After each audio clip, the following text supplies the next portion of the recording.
This is our new product. We call it do-it-yourself balconies, because all you buy from us is the railings and the brackets. And if you want to make it a wood rail, well, you just buy the brackets and that's it.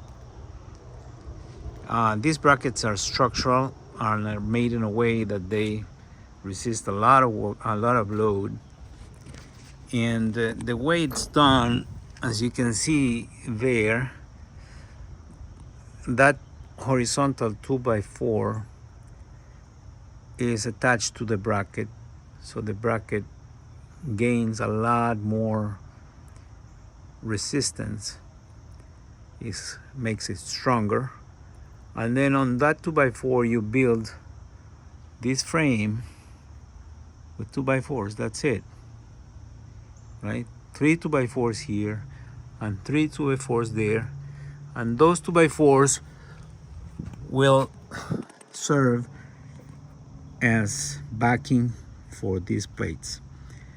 And we provide also, or you can buy, these lag bolts that are supposed to be attached here and here, the four corners.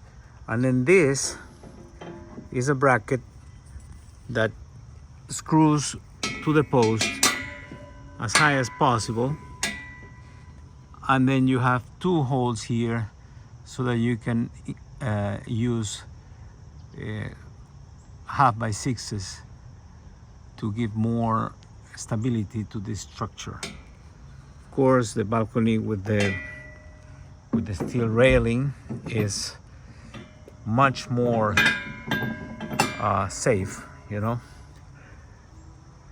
You can just see that you have here the steel bracket, and then you have here the 2x4, and then you have here this member here. So this is a very, very strong bracket.